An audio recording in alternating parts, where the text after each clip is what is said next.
Oh yeah. Okay, now it's being recorded. Fantastic. Before we start, there was a question about CPEs.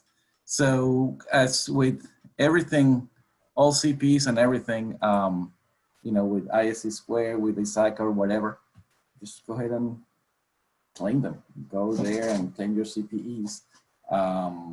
If you registered and the registration engine tells me that you register and you attended all 6 hours, then you're going to get a certificate for that will say 6 CPEs. But you can claim CPEs just by going to the ISC Square or ISACA, just like we usually do. We watch the video and here was the date, here was the topic, and go ahead and claim it. That's the way that I usually do it. Okay, so that first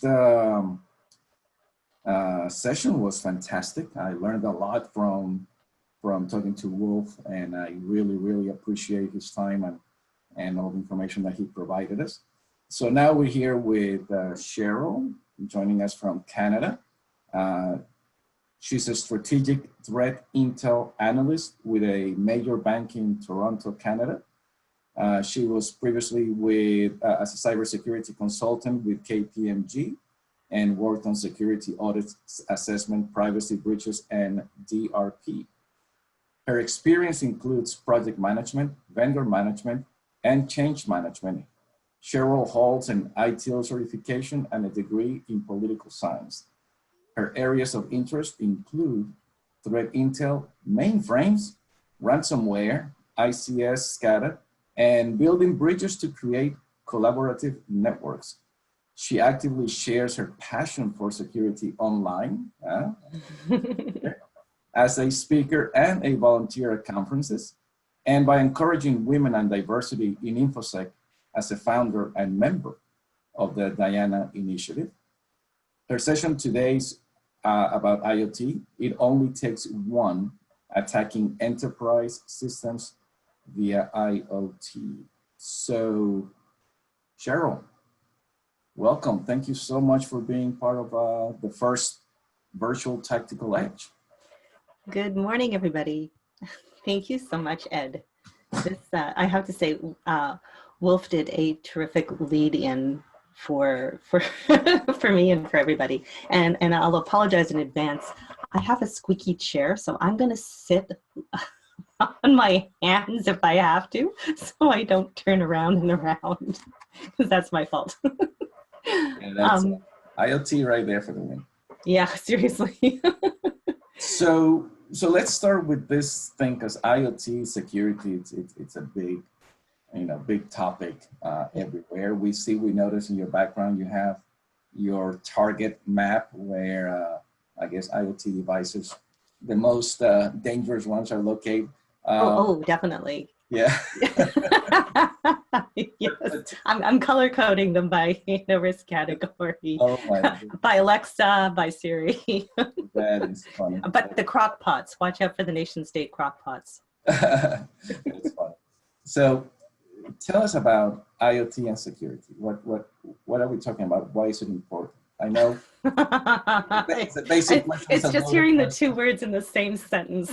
Yeah. Oh yeah, so I forgot, I was going to ask you, so do you have an S for security in IoT now? Because we've been talking about security in IoT for like 5-6 years. Is there an S security in IoT now, or are we still missing the S? Here's it. I hope you put in an S and an H at the beginning of it. I'll let you take it from there. Unfortunately, there is no S in IoT security.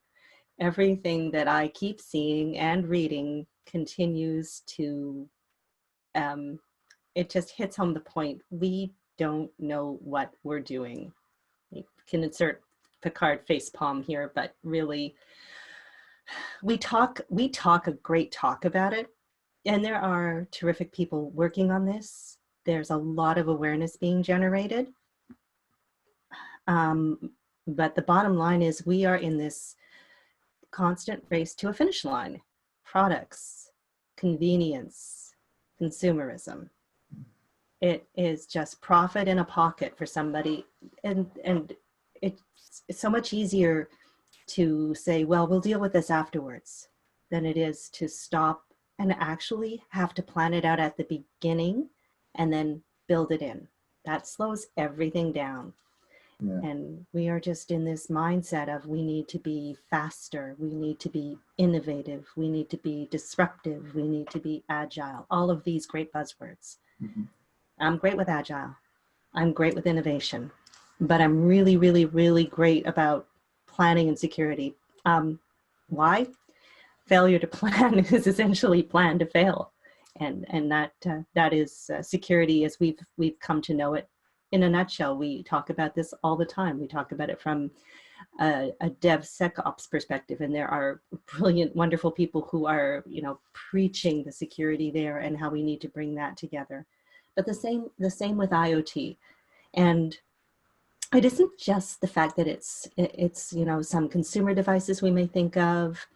It's part of operational technology.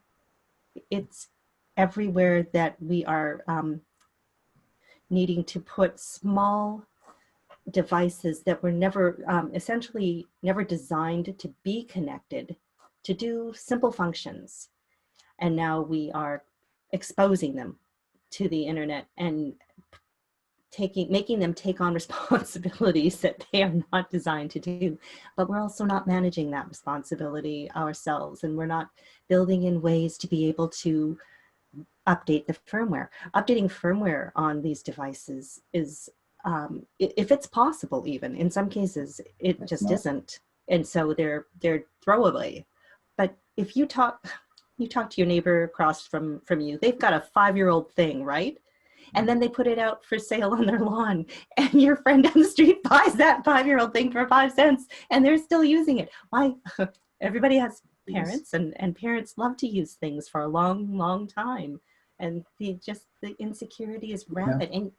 And I never thought about that. The yard sales, and oh my goodness, that's a new attack, like the new dumpster diving type of thing. Oh my goodness. It's just people will continue to get the life out of something, and it's a point of pride. And unfortunately, when it comes to insecure devices, that's going to catch us. And one of the things, and this is another lens, and what got me going on this was one of my first talks was about shadow IT. And shadow IT has not gone away. Shadow IT has become shadow IoT. What are all of those lovely things that people got for Christmas and birthdays that they're just bringing into your workplace? For Valentine's. Oh, exactly. Yeah. So let me stop you there, because when IoT first started being big, that was like, started making the news before the, what was the name of the first attack, IoT attack that went everywhere? I forgot. Mirai. Before Mirai, everyone was talking, 2 years before about IoT, what is it, 2 billion, 20 billion devices connected and everything. And that was 4 or 5 years ago, right? Almost. Oh gosh, yeah. And everyone kept saying, in those days, all the security researchers and everyone, it's like all these devices need to be designed with security in mind. The same things, right? That we always say. Well, fast forward 5 years later, and we're still having that conversation. At what point are we as security professionals going to stop saying the same thing and then start coming up with solutions? Because it's not going to be fixed. It's not going to be secure by design, because the people coming up with these IoT solutions, they don't care about security. So when are we as professionals going to start saying, let's accept the fact it's insecure by default. Mm-hmm. What do we need to do to secure it? Wolf already mentioned about, zero trust. Yes. Trust. How do we do it? How do we move forward and stop saying stuff that is not going to be done? You've got to go in with the mindset that you have to proactively hunt for this stuff on your networks. And you have to know what you're looking for, because interestingly enough, our IDS systems don't pick up on a lot of IoT. they're set up and trained to look for conventional stuff. So you can get this stuff, plug it in on a network, and it may just go as a blip, unnoticed, unrecognized. So you have a inherently insecure device that an attacker will be looking for and able to remotely access and take control of on your network. You don't know it's there, and even if you did, you wouldn't be able to find it using the systems you have at hand. So that would be my call to action. And we have to be aware that this stuff is coming in our front doors, getting stuck on our networks. And if it's not getting stuck on our network directly at work, another concern I have is, and I love doing this as a person who gets to work remote sometimes, when you plug in from home, your home network is not an enterprise network. If you're lucky, your security people have taken, all the care and precautions with how they configure their home firewalls and lock everything down. Right. But how many stories of executives have we heard where they get, their tablets and their laptops are played with by their kids? And download this for me, please. Mm-hmm. The stuff that gets on the corporate gear or the corporate gear gets exposed to. And even if the corporate gear isn't necessarily tampered with, what about that home network? And what about the fact that somebody may be getting in through it because there's multiple people using it? Not everybody there is going to be following the same set of security precautions. I just see that as a massive risk. Mm-hmm. And yeah. And all those things that you just mentioned, the home network, your portable devices, correct? That you bring, because there was this statement a long time ago that I read that in the past, when you design the network, you designed it for X number of computers. You find out how many computers you have in your company, and you design your wireless or your data network, wireless network according to those devices. And if you were a little bit, seeing into the future, you probably design it, like, let's assume that this is going to grow 2 or 3 times in the future. So you design a network with enough bandwidth, because that was what you were concerned with. Was exactly correct as a network. Yes. Well, nowadays, everyone has at least a minimum of 3 devices on them that are IoT, that will automatically try to connect or will be successful connecting to your network, right? Everyone has a smartphone. Most everyone has a Fitbit or something like that, right? That is automatic. Yes. And a lot of them have smartwatches. Yes. Right? And all those things are going to come in and connect to the network. So some of what would be one of the recommendations that us as security professionals will tell the network team? This is what you need to configure in your network to control that type of connectivity, so that we don't have shadow IoT. Right. I would want, anytime something is connected to the network, to generate a call and response back. I'm not a network person, so I'll do this at a very high level. But from a security standpoint, if you're connecting into that network, I want you to be challenged. I want you to be identified and challenged, and then be able to establish that you have the authority to join the network. The other thing I would really like, and that's going to be harder to do, but it's essential, is being able to identify that any devices that are connecting to this network are currently patched, are up to their current levels. Right, but again, talking about IoT, I cut you at the beginning, mid-sentence on upgrading the code. That's usually not doable in a lot of stuff. So it's egregious. And you're talking here in your description that attacks on IoT are different. Yes, they are. What do you mean by that? For the first point, it's the reason why IoT may be attacked. Typically, that attacker is not looking for, it's not a fraud purpose. It's not about money. They're going after something they know they can break. So they're going to cause disruption and or destruction. And so that IoT is probably sitting adjacent to ICS and SCADA and critical infrastructure. It's part of essential operations. So we have blurred the line. We have taken down the wall between IT and OT.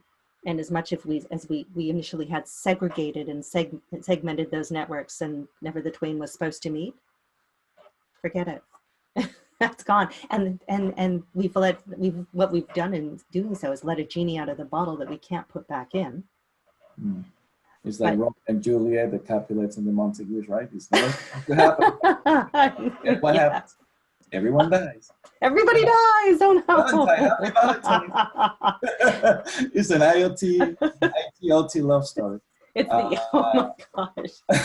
Forget the Valentine's Day massacre. It's the IoT massacre. Oh my goodness! So, but you are famous for looking at malware, new type of malware, new type of bots, and everything. What are you seeing on IoT?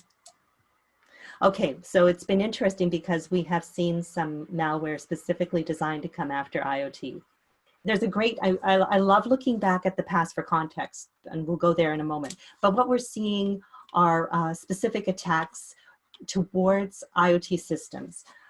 Recently, there was lemon duck malware.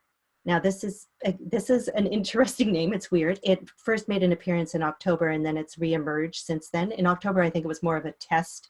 And what this is a crypto miners. Now, you might think of crypto miners as an annoyance, and I've done a few talks about crypto miners and botnets and weaponization. Once you get that in your system, it can do other things you really don't want it to do. You know, it came for the money, it stayed for the data, and it took everything, essentially. So these crypto miners are running XMRig, which is a pretty common form of coin miner, but the authors of this are able to tweak it. So I believe in this case, they were able to, they can modify bits and pieces so that it can escape signature detection. You tweak the MD5 hash, for example, and then it can literally float by what you have in place looking for it. Crypto miners often go undetected. They register as potentially unwanted programs, etc. So that's why you need to be paying attention for it and actively looking, because they're in there utilizing enterprise resources. The problem with this particular malware is that it is actually going after systems where you have operational technology and it's running on smaller devices that are IoT that are not robust processors. And we know with coin miners, those things are energy hogs. Burnout, they are breaking these systems. So rather than just breaking your laptop, they're breaking something that's running machinery. That's a safety issue. That's a production issue. So that is a real problem. That's going to impact. Yeah, so that's going to impact everything. I'm sorry, but I never thought of that, right? Burning down the smart IoTs or IoTs, because I'm assuming IoTs, smart IoT and everything. So I'm thinking of public utility companies that go there and put all the smart meters everywhere, and those things have a cost.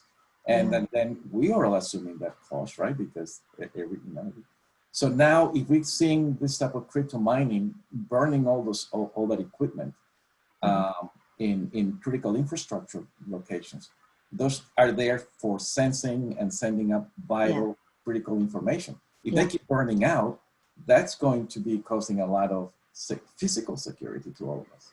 Exactly. And we'll step back to Stuxnet. When they tampered with the centrifuge processors, had them spin out of control, there was a lot of damage. Apply that a little further down the line and look at Triton. Triton is fascinating and terrifying, and I get very excited when I talk about this stuff because I love scary stories, but holy cow. This was designed to destroy, and it was specific because it went after the safety control system in industrial security. That's very deep in the heart of OT, where you think it's guarded and gated and never going to be exposed to any harm. You have to have that in place and up and running. So in order to know that you're targeting that to take it down, it's harder to identify. You're not expecting somebody to go look and actually implement that so that it could fail. That's just not an expectation. I guess the easiest way to explain it is, we're looking over here and they're doing the damage over here. In that sense, we're not expecting this to be damaged. It was designed so that it would not come into contact or be targeted. We never thought of that. It's that kind of a thing. So now that Triton has made that appearance and we're aware of it, it also means that attackers can go down one more level to the digital control system, which is at the heart of ICS. And again, that runs everything. So if somebody gets in there and imperceptibly tampers with it, unless you're absolutely constantly monitoring it, you're not going to know until something doesn't work and it fails and the alarms go off and it potentially is too late. And in the world of ICS and safety control systems, we're going from disaster to catastrophe very rapidly. Have we seen any indication of that actually happening someplace? Not yet. Thankfully, not yet. I think the story that I heard about this as I followed it was that they, the people who designed the malware hadn't thought it through far enough and they got caught. It sort of, they, instead of going for the real heart of the system, they went for the safety control. The safety control was a fail-safe. And so thankfully, because they tampered with that, it shut down at that point before real bad damage could happen. And then it was like, oh my God, we now know that this has been tampered with. We know people got into the system.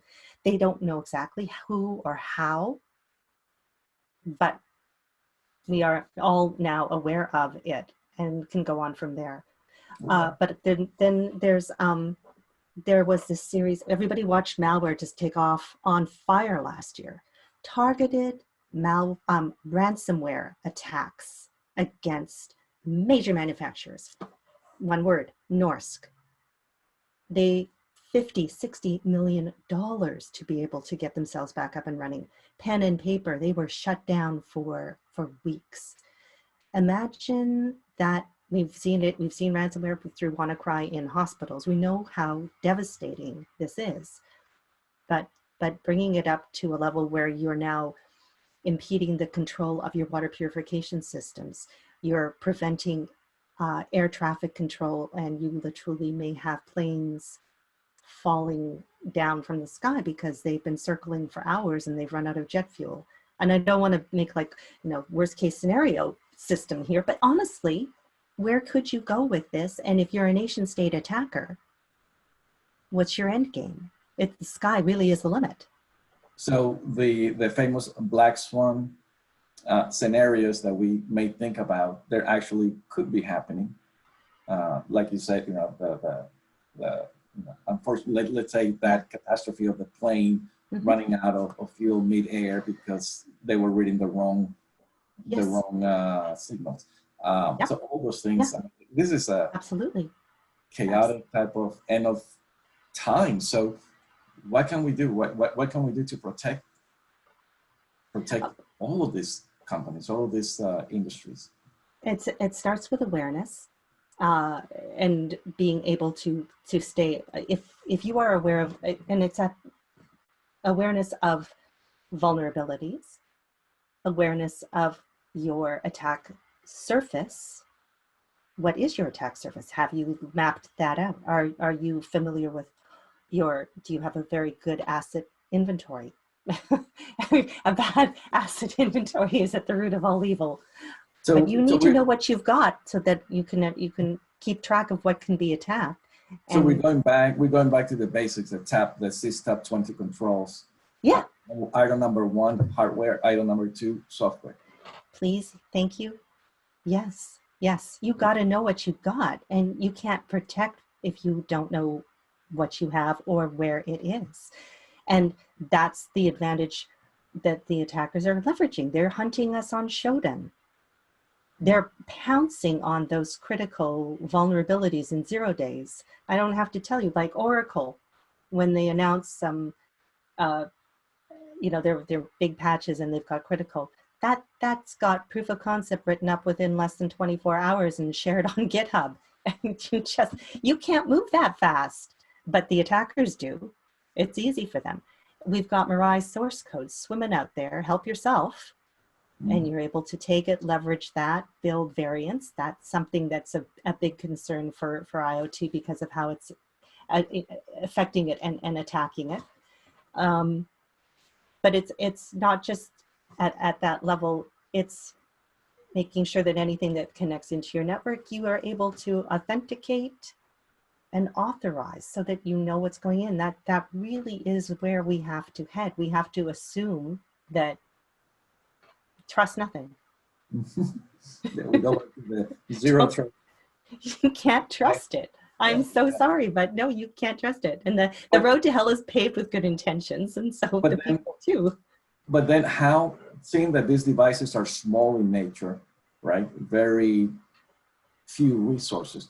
How do you authenticate devices? Because again, 5 years ago, you start reading and everyone's like, well, use certificates of authentication, blah, blah, blah. And you're like, no, where are you going to put a certificate in less than 30K of RAM or something? So what can we do in that respect, talking about identification and authentication? That I don't have good answers for. I'm sorry. That is a field. There are people who are working on it, people who are mapping out IoT frameworks. NIST has an IoT framework. So Yes. There's some good guidelines that we can work on and let that lead us. Okay.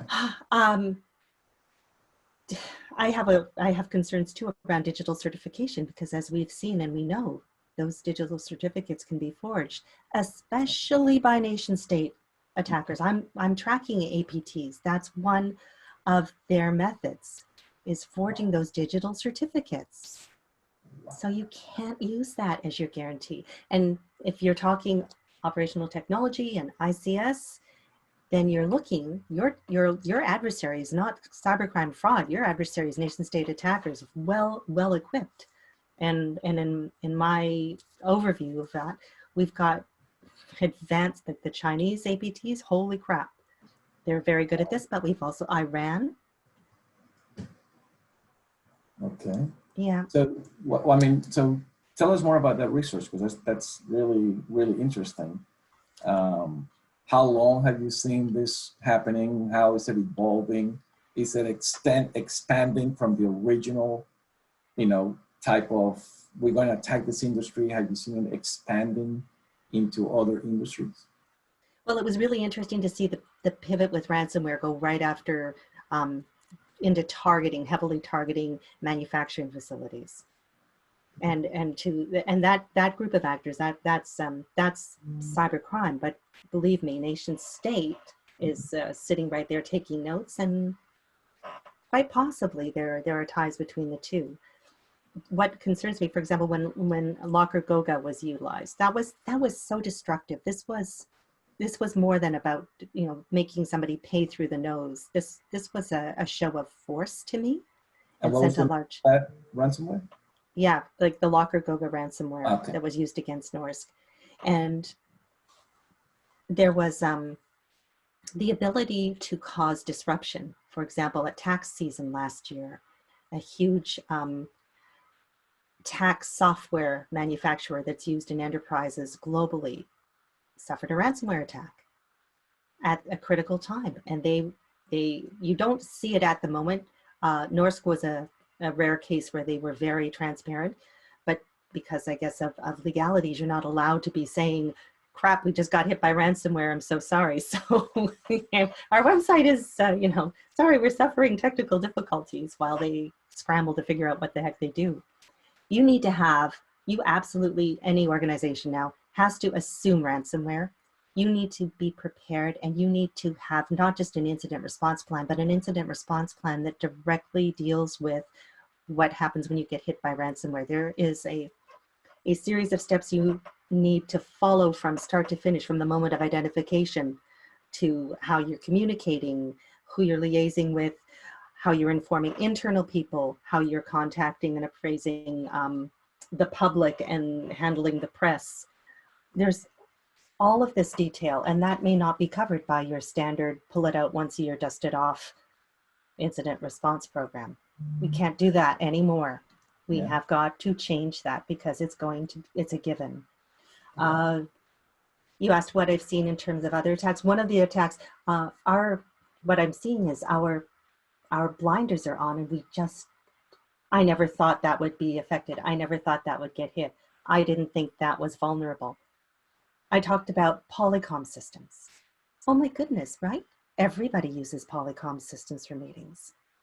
The problem is with these devices, when one vulnerable device gets compromised, the entire network of them globally can now be owned and affected. And just think of what happened with NotPetya and how globally that spread so fast. Huge impact, devastating consequences, really. Your Polycom has the capability to bring that kind of stuff in and wipe out your networks. Right, and that has to do with, faulty, or not faulty, but maybe no network segmentation in place, no control of horizontal type of traffic. And that goes with the, that was the question that Andrew Aiken is asking. Right. How can micro-segmentation and zero trust be implemented to help organizations secure or reduce risk from IoT devices? Which is what wow, great question. That's where we need to go. That is, there's no cure for it, but this is a great process for us to implement. And we need to be thinking past what we were doing, which was so 2018, and be thinking forward and moving into doing this differently. That's what's going to solve the problem. And it's going to be a pain point, unfortunately. There's going to be costs, there's going to be delays, there's going to be impact to end users. But unless we have to stop it by literally putting something in place so that it cannot cross that line. Exactly. Yeah. Micro-segmentation is really good. It's easier said than done. Yeah. It needs to be done. And again, it puts you in a good place, as we spoke with before, for zero trust, right? You build a nice infrastructure in place. There's a couple of questions here from Richard Sechrist. In terms of finding IoT devices, and usually go about knowing what you have in your network. So in terms of finding IoT devices, are MAC addresses revealing in finding, garden variety of devices on your networks? I know that we rely on MAC addresses to be able to identify because they're unique identifiers. Right. I'm so sorry, I can't answer that. I'm not sure how effective that is in terms of identifying IoT devices. I'm going to follow up and find out. You can identify and then verify. I mean, that's those are ways of doing it. Yeah. Again, it's part of the of doing it. From Mike Barani, can you talk about the role that IoT is going to play in 5G network?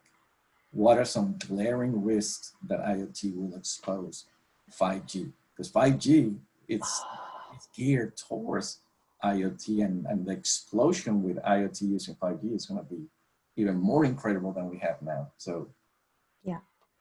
So all those sensors, all those devices, we're talking going from 20, we're supposed to be at 6 billion devices right now to 75 billion in 5 years. 75 billion.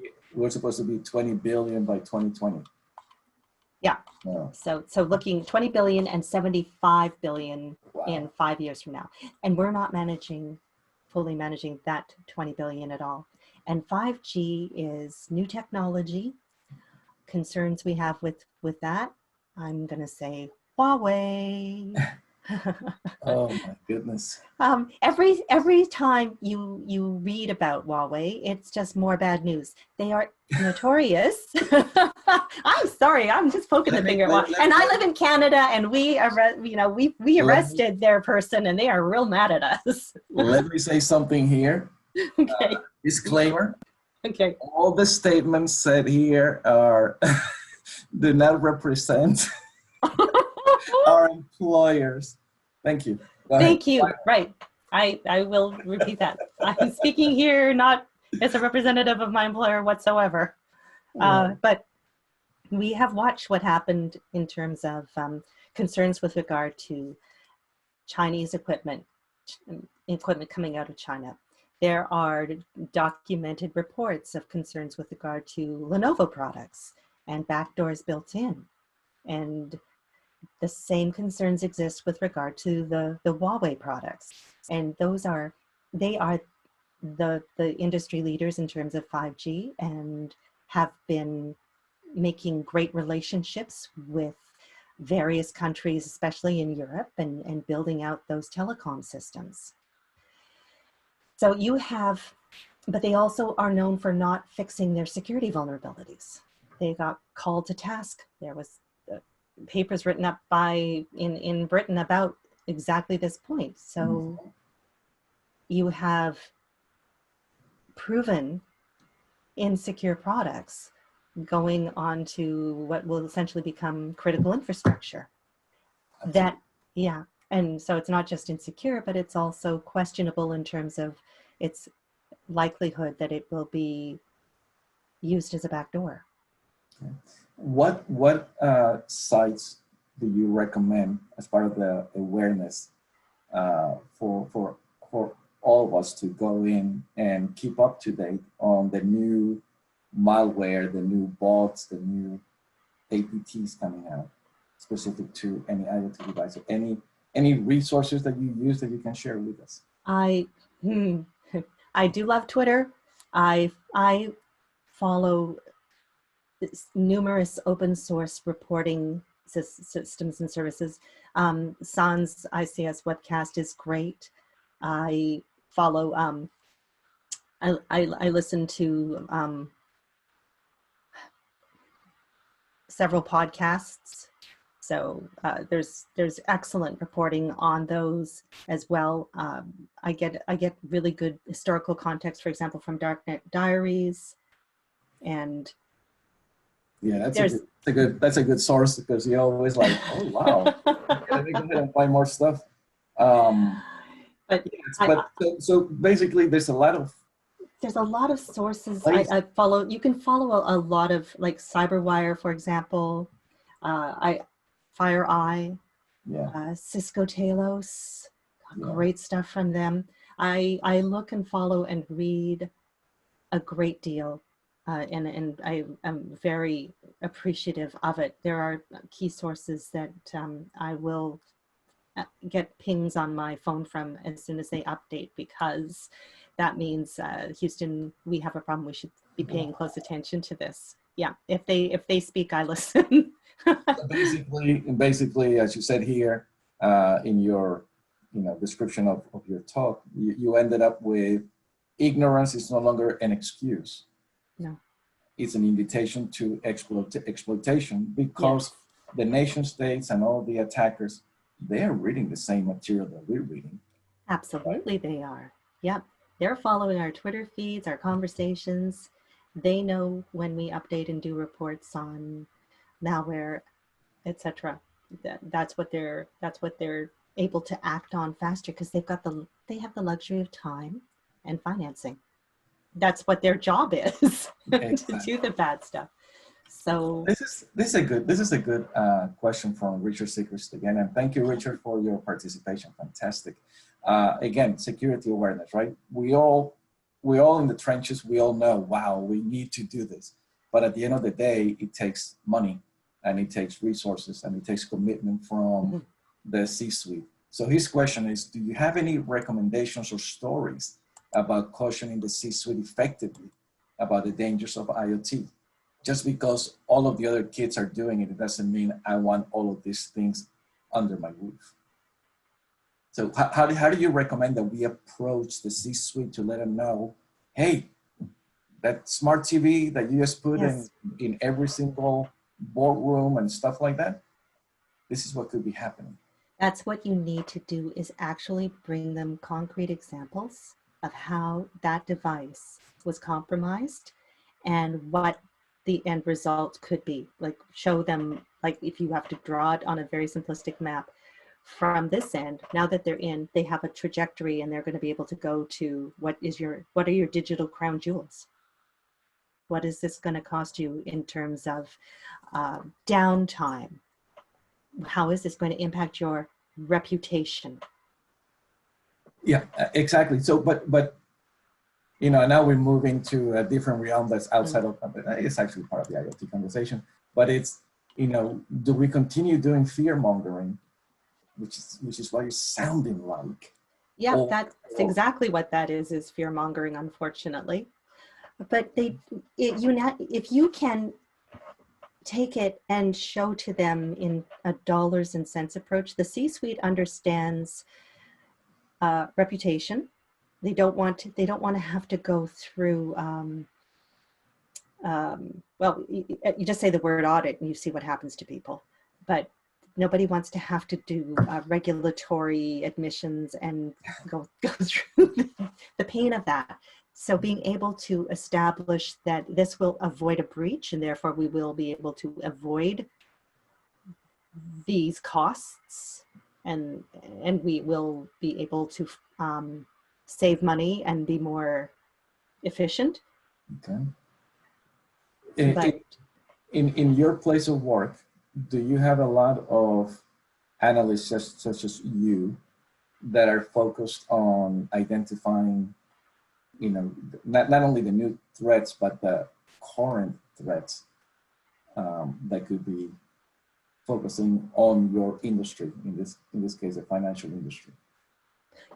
I'm really lucky. I work with an amazing core team of analysts that is what we do. And each one of them brings something special from their experience and their insights to be able to watch and interpret what current threat actors are doing, trends and techniques that are creating, because we're in FI, so we're looking at it specifically through that lens and being able to track events and developments that impact us from the level of the equipment we use to the way that we're interacting with our customers online, etc.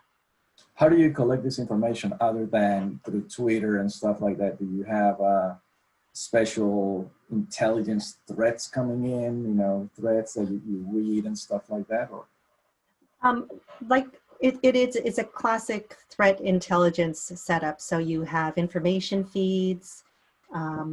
We have our live feeds from our SIM and our SOC that we can rely on. And then we also are leveraging the power of collaboration, being part of trusted communities. And actually, that I would stress to people. You cannot begin to, I can't put a value amount on how great it is to be able to, in real time, ping somebody or see what people are sharing online with each other. Have you seen this? How are you tracking this IP? This happened last night. We noticed this type of behavior. It's fantastic. And that's what we should be doing. And unfortunately, in our community, we tend to hold on to that information for ourselves because that's what's going to make us more important, and we don't want to share. You know, I mean, unfortunately, that's the case. I mean, that's unfortunate. Another thing that is really good is there's something called fusion centers, and so some of the FIs have created these, and that allows us to break out of silo mentality. Okay. Okay. Where you can get together and you can share. Absolutely. That happened to our company this morning. Okay. Going back to the beginning, and we said, right, that all the equipment comes in already, you know, insecure by default. Yeah. It's been more than 10 years with this IoT stuff. Have you seen any improvements on part of the manufacturers on new equipment that it's geared towards corporate environments that are a little bit more secure? Yes, there are some improvements that are happening. They're trying to build in more vulnerability detection that is designed specifically for IoT devices, since you can't rely on conventional AV to be able to work on that. So that's good.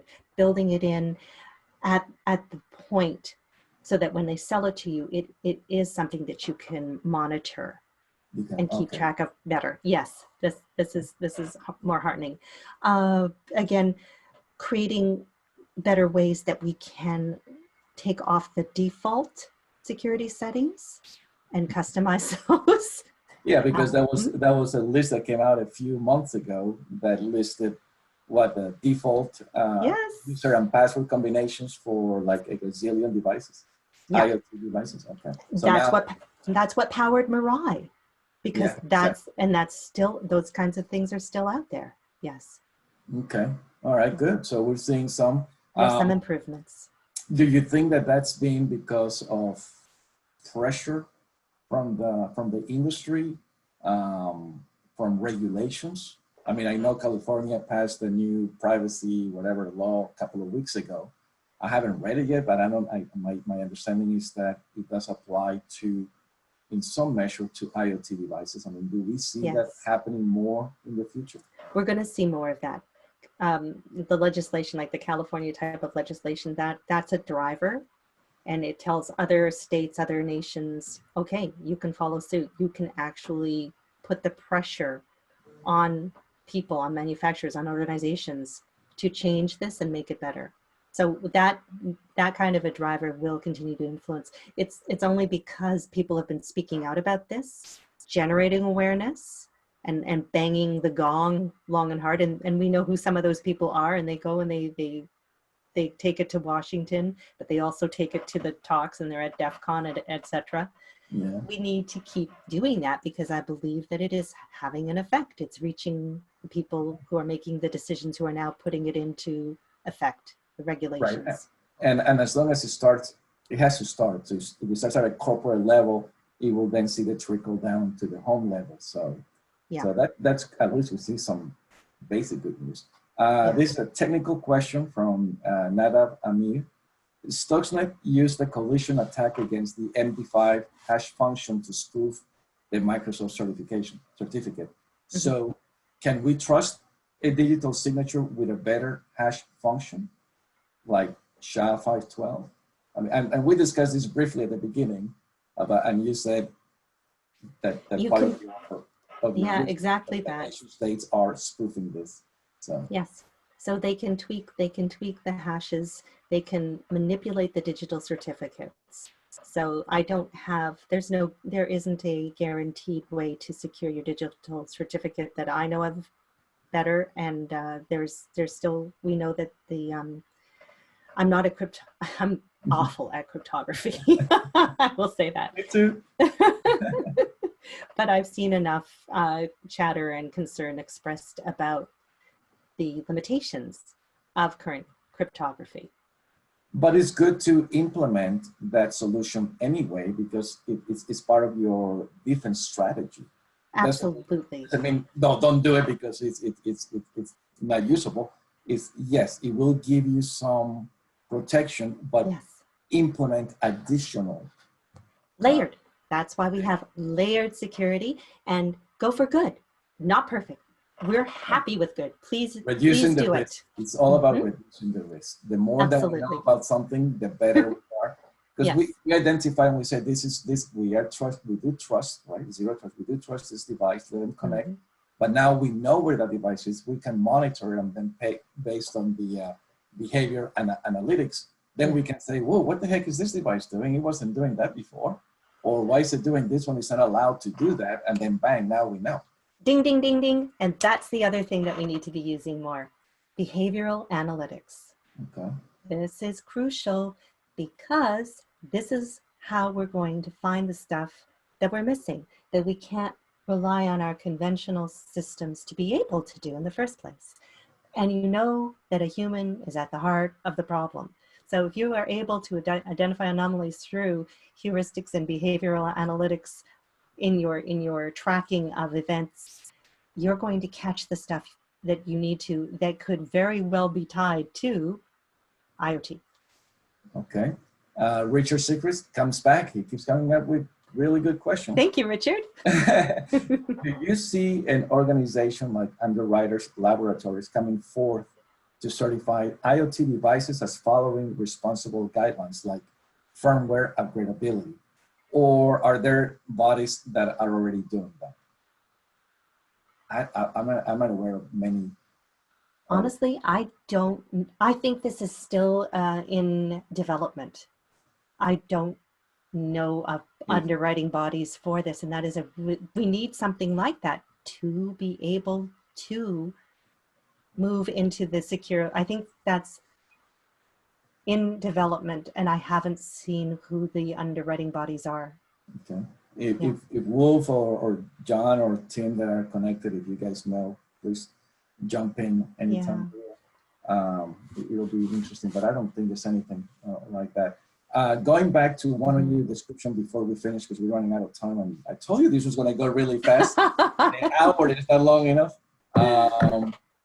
You mentioned one of in your description, from submarines to satellites. Was how IoT plays in there, and what are the security implications in there?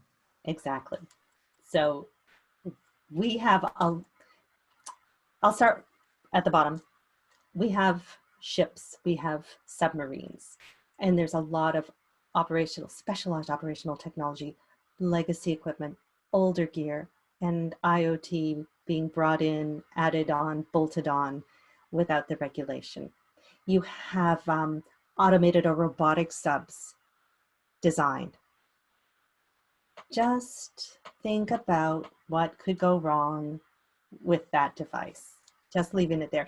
If that device is doing an assignment, but it goes rogue and it damages or causes death to another country's vessel, or crosses out of its waters out of international waters into other territorial waters without permission, you have an international incident.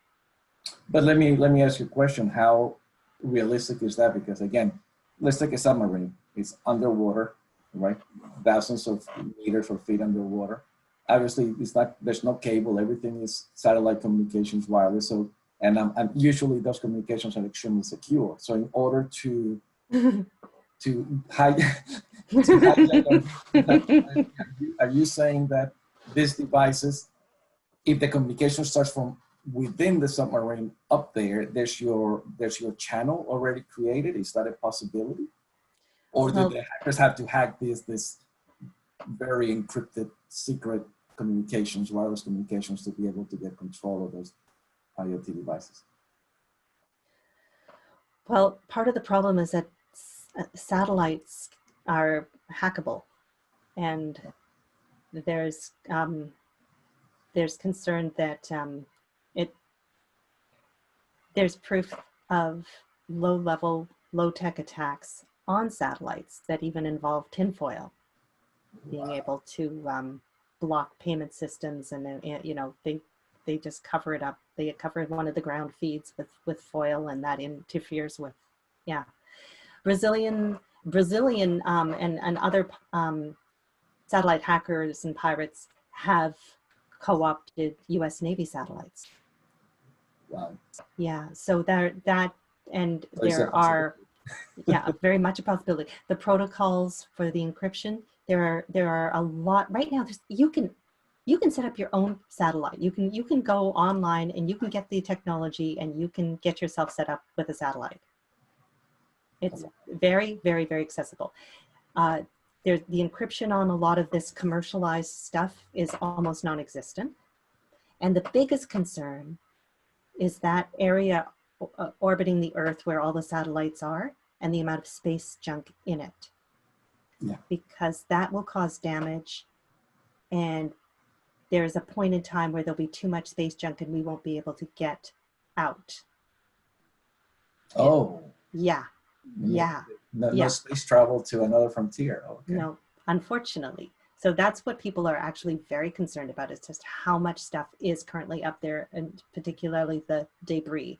And if you have attack satellites launched by nation states against our satellites, which is absolutely a fact, there are, Iran, Russia, China, all have demonstrated their interest and capability at doing this, making their satellites go and attack the other satellites. They go up, they are able to interact and disable them, and boom.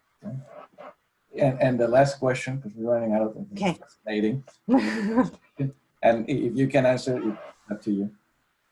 Last week, Iran tried to launch a satellite and it broke, right? It failed. Yeah. And then the news came out that right before that, there was a massive DDoS attack on all of Iran's infrastructure. Yes. And they couldn't, they stopped short saying that's what caused the satellite launch to fail.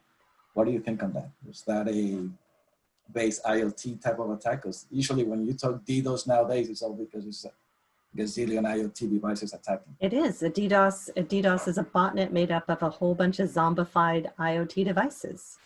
Wow. Yeah. So it's happening. It's happening. It's not a question. That's weaponization.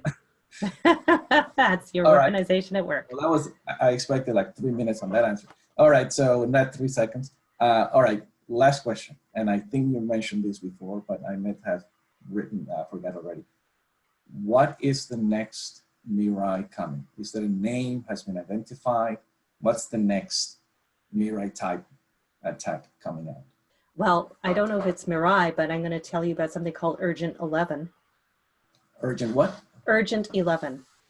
Okay. And this is affecting a massive number of devices.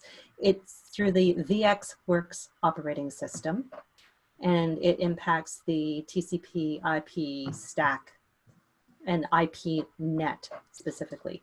Oh, the problem, it's low level, so it's not going to register. It doesn't matter. As a problem, but it goes undetected, and it doesn't. To do an attack through this requires no user interaction. The attacker can come in through the internet and remotely take this device, own the network. It's on sonic wall firewalls, for example. It's on Siemens and Philips, and I can't even list all of the major categories. Any device that uses TCP IP stack at any level is going to have some of this, because it's all built in. Okay, I think we have one more question. One more question from Richard Sigris. Okay.